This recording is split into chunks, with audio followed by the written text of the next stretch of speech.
میرا سوال ہے، ایمان کا تصور بدل دینے والوں اور ایمان کو عشق مصطفیٰ سے دور کچھ اور سمجھنے والوں، اور ایمان کو فقط علم اور فکر اور تھاٹ اور آئیڈیالوجی اور نالج ان چیزوں میں معصور کر دینے والوں، اور حضور سے محبت کرنے کو شخصیت پرستی سمجھنے والوں، میرا سوال ہے اے اہل امریکہ، مسلمانوں سمجھنے کی کوشش کرو، یہ سارے مضمون حضور مکہ میں رہے، وہاں بھی تو اتر سکتے تھے، ان کو ایڈریس نہیں کیا، ان مضامین کا سبق نہیں دیا، یا ایھا الناس کہہ کر عشق رسول کا سبق نہیں دیا، یا ایھا الناس کہہ کر ادب مصطفیٰ کا سبق نہیں دیا، مکہ میں یہ مضمون نہیں اتارے، کیوں؟ اس میں 400 مسلمان تھے، باقی غیر مسلم، وہاں اپنے بھی تھے پرائے بھی تھے، جہاں اپنے اور پرائے سب مشترک تھے وہاں توحید کی بات کی، رد شرک کی بات کی، تقویٰ کی بات کی، اعمال کی بات کی، قرآن کی بات کی، قیامت کی بات کی، مشترکہ موضوع لیے۔ جب مدینہ آ گئے اور سب اہل ایمان سامنے ہوئے، اور جب فرمایا یا ایھا الذین آمنو، اے ایمان والو، تو اس کی امپلیکیشن کیا تھی؟ امپلیکیشن یہ تھی کہ وہ جو الناس میں، اے لوگوں میں سارے شامل تھے، انہیں کہا کہ اب آپ کا سیشن ختم ہو گیا، اب آپ چلے جائیے، اب اپنے خاص لوگوں کی محفل ہے۔ اللہ پاک نے یا ایھا الناس اور یا ایھا الذین آمنو کا فرق سمجھا رہا ہوں۔ اس نے کہا کہ پہلی بات یا ایھا الناس سب کے لیے تھی، وہ ہو چکی، اب مدینہ میں یا ایھا الذین آمنو کے تحت اب سب کے لیے نہیں، خاصوں کے لیے ہے۔ اس میں اپنے بھی تھے پرائے بھی تھے، اب پرائے چلے گئے، فرمایا صرف اپنے رہ جائیں۔ ابو بکر دیکھو کوئی اور تو نہیں بیٹھا، عمر دیکھو کوئی اور تو نہیں رہ گیا، عثمان علی دیکھو، بلال دیکھو، اب کوئی پرایا الناس والوں میں سے تو نہیں رہ گیا، نہیں کھنگالا یا رسول اللہ، الناس والوں میں کوئی نہیں رہا، سب الذین آمنو رہ گئے، اپنے رہ گئے، دروازہ بند کر دو، کوئی غیر نہ سنے۔ جب بند کر دیا دروازہ، اپنے رہ گئے ایمان والے، تو ان سے بات کی سنو، اگر ایمان کا پودا اگانا چاہتے ہو تو مصطفیٰ کا ادب کیا کرو، مصطفیٰ کے عشق میں جیا کرو۔ تو جب اہل ایمان کے خطاب کا وقت آیا تو شان رسالت بیان کی، عظمت رسالت بیان کی، ادب تعظیم رسالت سکھایا، بارگاہ رسالت میں آنے کے آداب سکھائے، حضور کے اوصاف و کمالات بتائے، یہاں تک بتایا اگر تم میں سے کوئی شخص حضور علیہ الصلوۃ والسلام کے پاس حاضر ہونا چاہتا ہے اور خصوصی اپوائنٹمنٹ لینا چاہتا ہے، خاص اپوائنٹمنٹ، کوئی شخص، اور اکیلے بات کرنا چاہتا ہے، کیا اکیلے بات کرنا چاہتا ہے تم میں سے کوئی شخص، اس کو حکم دیا، سورہ توبہ میں ہے، اس کو حکم دیا، سمجھ لیں جنرل اپوائنٹمنٹ نہیں، اگر کوئی شخص چاہتا ہے کہ میں اکیلے بات کرنی، ایکسکلوسیو اپوائنٹمنٹ چاہتا ہے، سورہ مجادلہ آیت نمبر 12 اور 13، تو اللہ پاک نے آداب سکھائے، فرمایا یا ایھا الذین آمنو، اے ایمان والو، یا ایھا الناس نہیں کہا اس لیے کہ یہ بات پتہ نہیں الناس کو سمجھ میں آئے یا نہ آئے، ہر بات ہر ایک کی سمجھ میں آنے والی نہیں ہوتی، ہر بات پرایوں سے نہیں کی جاتی، کچھ باتیں صرف اپنوں سے کی جاتی ہیں، الذین آمنو صرف اپنے ہیں، الناس میں سارے ہیں۔ فرمایا ایمان والو، اگر تم کوئی خاص ایکسکلوسیو اپوائنٹمنٹ لو اور حضور علیہ السلام سے تنہائی میں مل کے بات کرنا چاہو، اذا ناجیتم الرسول، جب تنہائی میں حضور سے کوئی اکیلے بات کرنا چاہو تو ادب سنو، ایسے منہ اٹھا کے نہ چلے جایا کرو، فقدموا بین یدی نجواکم صدقہ، حضور کے چیمبر میں، آقا کی بارگاہ میں جانے سے پہلے باہر پیسے لے کر یتیموں، بیوگان، مسکینوں، غریبوں میں صدقہ کرو، پہلے صدقہ کرو، کیوں کہ مصطفیٰ کی بارگاہ میں جا رہے ہو، اور خیرات کرو غریبوں مسکینوں پر، چونکہ حضور کا دل خوش ہوتا ہے، خیرات کر کے ذالک خیر لکم واطہر، یہ تمہارے ایمان کے لیے بہتر اور دل کے لیے بڑا پاکیزہ ہے، خیرات کر کے اندر جاؤ اور پھر تنہائی میں حضور سے بات کرو، چونکہ صدقہ خیرات کے نتیجے میں اللہ تمہیں دل کی پاکیزگی دے دے گا، اور جب دل پاکیزہ ہوگا تب تنہائی میں مصطفیٰ کے پاس بیٹھنے کے قابل بن جاؤ گے۔ اب سوال یہ ہے، یہ ساری تعلیم اللہ رب العزت نے اہل مدینہ کو، اہل ایمان کو دی، اہل مکہ کو کیوں نہیں دی یا ایھا الناس کہہ کر؟ تو پتہ چلا کہ اللہ پاک نے تبلیغ کا ایک قاعدہ بنا دیا قرآن کے ذریعے، قرآن کے ذریعے تبلیغ کا ایک اصول بنا دیا، اور وہ یہ کہ اہل مکہ میں مخاطب اکثر مشرکین تھے، کفار تھے، جب انہیں خطاب کیا تو زور توحید پر دیا، جب کفار کو خطاب کیا تو زور توحید پر دیا، زور رد شرک پر دیا، زور قیامت پر دیا، زور انسان کی حقیقت سمجھانے پر دیا، اور جب صرف اپنے اہل ایمان آ گئے جب ان سے خطاب کیا تو زور ادب مصطفیٰ پر دیا۔ تو اللہ رب العزت نے قرآن میں تبلیغ کا اصول بنا دیا قیامت تک کہ مسلمان لوگوں، ارے عالموں، مبلغوں، سپیکرز، اسکالرز، اوریٹرز، ٹیچرز، قرآن کا اصول تبلیغ یہ ہے اور خدا کا اصول تبلیغ یہ ہے کہ جب تم خطاب کرو اور تمہارے مخاطب سارے لوگ ہوں، غیر مسلم مخاطب ہوں، تو زور توحید پر دو، زور رد شرک پر دو، زور قیامت پر دو، زور ہیومینٹی پر دو، ہیومنزم پر دو، ان باتوں پر زور دو جو مشترک ہیں۔ اور جب خطاب کرو اور تمہارے مخاطب مسلمان ہوں تو ان کے سامنے رد شرک کی رٹ لگانے کی ضرورت نہیں۔ جب مسلمانوں کو خطاب کرو تو عشق مصطفیٰ کی موضوع پر زور دو، ادب مصطفیٰ پر زور دو، محبت مصطفیٰ پر زور دو، شان مصطفیٰ پر زور دو۔ اس لیے اللہ نے شان مصطفیٰ صرف اہل ایمان کا موضوع بنا دیا اور رد شرک سارے انسانوں کا موضوع بنا دیا۔ لہذا لوگوں، میں نے آج آپ کو کرائیٹیرین دے دیا، ایک ترازو دے دیا کہ آج بھی اگر کسی خطیب کو دیکھو، کسی اسکالر کو دیکھو، کسی مبلغ کو دیکھو اور وہ سامنے سب مسلمان بیٹھے ہوں، سب مسلمان بیٹھے ہوں اور مسلمانوں کو خطاب کرتے ہوئے تقریر ساری توحید پہ کر رہا ہو اور شرک پر کر رہا ہو اور قیامت پر کر رہا ہو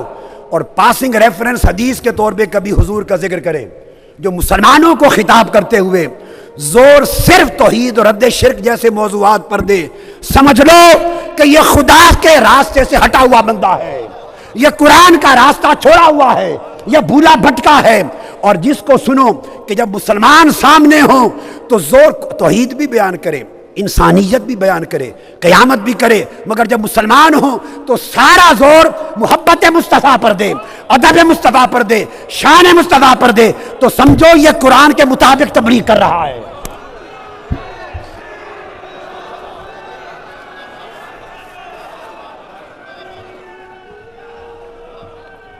مجھے علم ہے آپ سب عالم نہیں ہیں، آپ کو یہ نہیں پتہ چلے گا کہ کہنے والا ریفرنس درست دے رہا ہے یا غلط، آیتیں پڑھ دے گا، آپ کو نہیں پتہ چلے گا کہ ترجمہ صحیح کر رہا ہے یا نہیں، اپلیکیشن صحیح کر رہا ہے یا نہیں، آؤٹ آف کنٹیکسٹ تو نہیں کہیں بیان کر رہا، احادیث کے ریفرنس صحیح ہیں، اپلیکیشن صحیح ہے، رائٹ ہے یا رانگ ہے، آپ کو یہ تو پتہ نہیں چلے گا۔ تو آپ کو سادہ پیمانہ عطا دے دیا، گھنٹہ تقریر کرے، 2 گھنٹے تقریر کرے اور ساری تقریر میں آقا علیہ السلام کا ذکر حدیث کوٹ کرتے ہوئے پاسنگ ریفرنس کے طور پہ آتا رہے، مگر زور حضور کی محبت پر، حضور کے ادب پر، تعظیم پر نہ دے، تو سمجھ لو اور کچھ پتہ چلے یا نہ چلے، یہ سمجھ لو کہ قرآن سے بھولا بھٹکا ہوا آدمی ہے، یہ اللہ کے اصول تبلیغ سے ہٹ گیا ہے۔ اور اگر اس کو سنو اور وہ زور حضور کے عشق پر دے رہا ہو، مسلمانوں کا جو رشتہ قلب آقا سے کٹ گیا ہے اس کے جوڑنے پر زور لگا رہا ہو، دلوں میں حضور کی محبت کا پودا اگا رہا ہو، حضور کا ادب سکھا رہا ہو، حضور کی تعظیم و تکریم سکھا رہا ہو، اتنی بات سمجھ میں آئے تو پتہ چل جائے گا کہ اس کا تعلق یا ایھا الذین آمنوا سے ہے، یا ایھا الذین آمنوا سے ہے۔ اور اگر زور حضور کے ادب اور محبت پر نہ ہو، باقی مضامین پر ہو، تو سمجھو تعلق یا ایھا الناس کے ساتھ، یہ یا ایھا الناس کا نمائندہ ہے۔ اگر یا ایھا الذین آمنوا کا نمائندہ ہوتا تو میرے آقا کی زلفوں کی بات کرتا، حضور کے رخسار کی بات کرتا، حسن مصطفیٰ کی بات کرتا، حضور کی گفتار و رفتار کی بات کرتا، حضور کے جمال کی بات کرتا، عظمت کی بات کرتا، تمکنت کی بات کرتا، علو مرتبت کی بات کرتا، حضور کے معجزات بتاتا، تصرفات بتاتا۔ اور جب آپ اٹھ کے اس کی مجلس سے جائیں، دوسری پہچان تو دیکھیں کہ لمبی دیر بیٹھے، خطاب سنیں، حضور کی محبت لے کے جا رہے ہیں یا جو تھی وہ بھی چھوڑے جا رہے ہیں؟ اگر کسی کا خطاب اور تبلیغ آقا سے محبت کا رشتہ بڑھا دے تو سمجھو کہ یا ایھا الذین آمنو کے ساتھ تعلق ہے، اور اگر کسی کا خطاب و تقریر سب کچھ سکھائے مگر حضور کا عشق کرنا نہ سکھائے، حضور کا ادب نہ سکھائے، تو سمجھو یا ایھا الناس میں سے ہے۔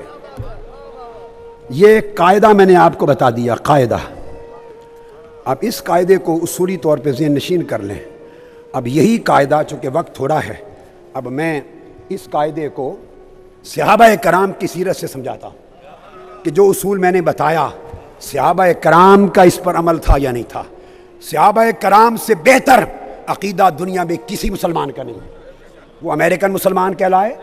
وہ کینیڈین مسلمان ہو، برٹش یورپین مسلمان ہو، وہ میکن مسلمان ہو، مدینہ کا رہنے والا، سعودی عرب کا، پاکستان کا، ہند کا، صحابہ سے بہتر کسی کا عقیدہ نہیں۔ معیار اور پیمانہ صحابہ کرام کا عقیدہ ہے اور ان کا طریقہ ہے۔ اب ان کے طریقے میں آقا علیہ السلام کے ادب کی بات جو سمجھاتا ہوں، قرآن مجید کی آیت سے شروع کر لیتے ہیں اور پھر میں اس طرف آ جاتا ہوں۔ قرآن مجید نے فرمایا، جو آیت میں نے تلاوت کی، ارشاد فرمایا، ایمان والو اپنی آواز حضور علیہ السلام کی آواز سے اونچا نہ کرو، اور حضور کو جیسے آپس میں ایک دوسرے کو بلاتے ہو، حضور کو اپنے جیسا نہ سمجھا کرو، ایسے سملیرٹی اس طرح نہ بلاؤ۔ اگر تمہاری آواز اونچی ہو گئی تو تمہارے سارے اعمال ضبط ہو جائیں گے، ایمان بھی گوارا نہیں رہے، ختم ہو جائے گا۔ اب قرآن مجید کی آیات میں یہ بات طے ہے، قرآن مجید میں جا بجا، کہ جن کے سارے اعمال حبط ہو جائیں، حابطت اعمال ہو، جن کے اعمال ضبط ہو جائیں، قرآن مجید میں وہ صرف کافروں کے لیے ہوتا ہے۔ یہ بات یاد رکھیں، جب کہا جائے کہ سارے اعمال برباد ہو گئے، یہ صرف کافر و مشرکوں کے لیے ہوتا ہے، مومن مسلمان کے لیے نہیں کہا جاتا۔ قرآن نے کہا، اس پر قرآن مجید کی آیتیں ہیں، میں تفصیل میں نہیں جا رہا ہوں۔ اب قرآن مجید نے کہا اگر تم نے اپنی آواز بے ادبی کر دی اور تھوڑی سی بھی حضور کی آواز سے اونچی کر دی تو تمہارے سارے اعمال برباد ہو جائیں گے۔ اب یہ بات سمجھنے والی، ایک مرتبہ اگر کسی شخص نے حضور کی مجلس میں بے ادبی اور گستاخی سے آواز اونچی کر دی تو بے ادبی اور گستاخی کی ایک مرتبہ، just one time, once in a time, Quran نے کہا ان تحبط اعمالکم، تمہاری ساری زندگی کے سارے اعمال برباد۔ گستاخی کا عمل ایک، بے ادبی کا عمل ایک۔ بھئی ممکن ہے اس نے 50 حج کیے تھے، 100 عمرے کیے تھے، 50 حج بھی برباد، 100 عمرے بھی برباد، عمر بھر کی زکوٰۃ بھی برباد، صدقات بھی برباد، خیرات بھی گئے، نوافل بھی گئے، نمازیں بھی گئے، تبلیغ بھی گئی، جو اعمال عمر بھر کیے تھے لاکھوں کی تعداد میں، وہ سارے برباد ہو کے اکاؤنٹ نل ہو گیا، نل۔ کس وجہ سے؟ یہ سمجھنے والی بات ہے، صرف ایک مرتبہ کی گستاخی اور بے ادبی کی،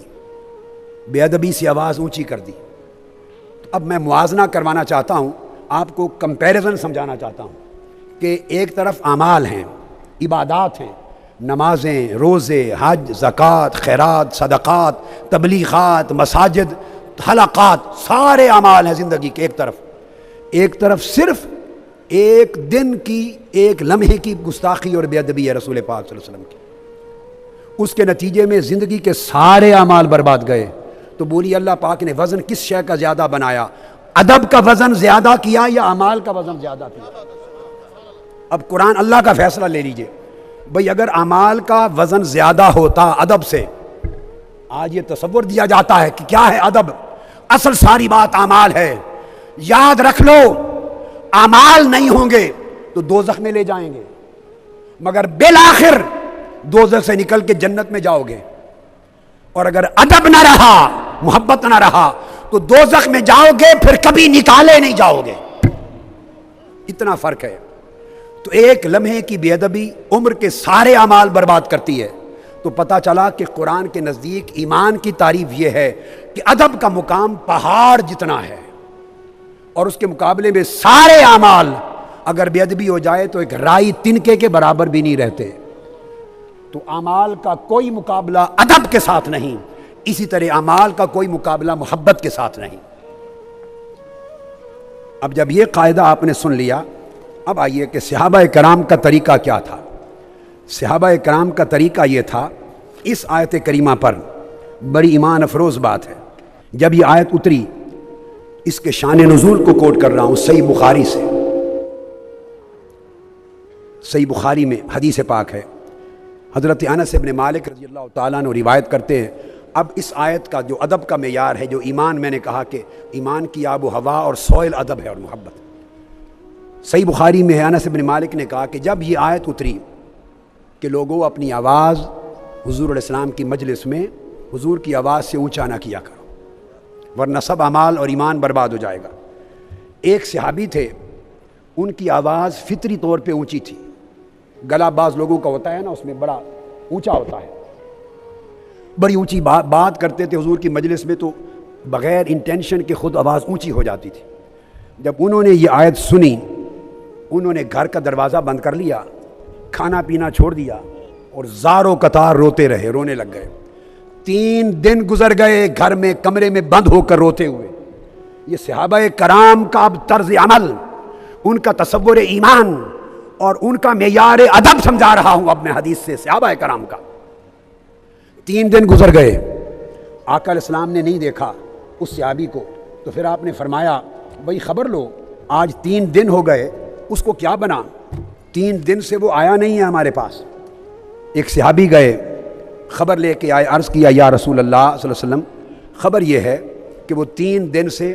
گھر کا دروازہ بند کر کے زاروں قطار رو رہا ہے، کھانا پینا ملاقات بھی بند ہے۔ میں نے جا کے پوچھا کیوں رو رہے ہو؟ اس نے کہا فقد حبط عملہ وہو من اہل النار۔ میں صحیح بخاری کی حدیث سنائی، کتاب المناقب، اور بخاری شریف کا حدیث نمبر ہے 3417، 3417 حدیث نمبر صحیح بخاری کا۔ صحابی نے عرض کیا یا رسول اللہ وہ رو رہا ہے اور کہتا ہے میں دوزخی ہو گیا۔ کیوں؟ کہ اس کی آواز اونچی تھی۔ وہ کہتا میں تو حضور کی مجلس میں جب بولتا تھا میری آواز حضور کی آواز سے اونچی ہوتی رہی، اب قرآن کی آیت آ گئی کہ جس نے ایسا کر دیا وہ کافر جہنمی ہو گیا، تمہیں مارا گیا، برباد ہو گیا، اس لیے آقا وہ رو رہا ہے۔ اب آپ نے ایک بات سن لی نا کہ ان کے ہاں تصور ادب یہ تھا، حالانکہ انٹینشنلی آواز اونچی نہیں کی تھی، بے ادبی اور گستاخی کی نیت سے نہیں کی تھی، وہ تو نیچرل آواز ہی ایسی تھی، مگر ان کے ادب کا تصور یہ تھا، اور ادب مصطفیٰ میں احتیاط کا عالم یہ تھا کہ انہوں نے سمجھا کہ اگر میری آواز ان انٹینشنلی بھی اونچی ہو گئی تو ادب نہ رہا اور میں جہنمی بن گیا۔ کھانا پینا بند، گھر کا دروازہ بند کر کے 3 دن رات سے رو رہا ہے۔ اگر ادب مصطفیٰ اس طرح کا سکھایا جائے، کسی کی تقریر میں ملے تو سمجھو کہ صحابہ کا شیوہ زندگی سکھا رہا ہے، اور اگر ایسے ادب کا تذکرہ نہ ہو تو سمجھو کسی اور راہ پر لگا رہا ہے۔ جب صحابی نے بتایا آقا اس کا ماجرا یہ ہے، اب دیکھیے ادب کا عالم کہ یہ سوچ کر 3 دن دروازہ بند کر کے روتا رہا اور سمجھا میں جہنمی ہو گیا، یہ اس کا ادب تھا۔ آقا نے خبر سنی، فاخبرہ انہ قال، فرمایا جاؤ فوری، اس کو فوری جاؤ اور جا کے اسے خوشخبری دو۔ فراجع الیہ المرۃ الآخرہ ببشارۃ عظیمہ، آقا سے خوشخبری لے کر وہ صحابی دوبارہ اس کے گھر گئے، دروازہ نوک کیا، وہ دروازہ کھولا، فقال اذهب الیہ، آقا علیہ السلام نے فرمایا اس کے گھر جا، فقل له انک لست من اہل النار ولکنک من اہل الجنہ، فرمایا جا کے بتا کہ مجھے اپنی عزت کی قسم تو جہنمی نہیں ہے، جا کے خبر دے مصطفیٰ نے خوشخبری دی ہے، تیرے ادب کا یہ عالم ہے، اس ادب نے تجھے جنتی بنا دیا، مدینہ میں اعلان کروا دیا کہ وہ جنتی ہے۔ تو پتہ چلا جو آواز بلند کرنے کی بے ادبی کی نیت سے ایک گستاخی کرے وہ جہنمی ہے، اور جو ادب مصطفیٰ میں کھانا پینا چھوڑ کے روتا رہے اس کو میرے مصطفیٰ نے جنتی ہونے کا سرٹیفکیٹ عطا کر دیا۔ فرمایا وَلَكِنَّكَ مِنْ أَهْلِ الْجَنَّةِ، جاؤ اعلان کر دو تم جنتی ہو۔ تو حضور نے جنتی ہونے کی اس کو خوشخبری سنا دی۔ یہ آقا علیہ الصلوۃ والسلام کے ادب کا تصور ہے، ادب کا تصور ہے۔ اب ادب کا عالم صحابہ کرام کا اور دیکھیے، جو صحابہ کرام کرتے تھے، اور ادب میں یہ بات سنیں اور دلوں میں ذہنوں میں جما لیں۔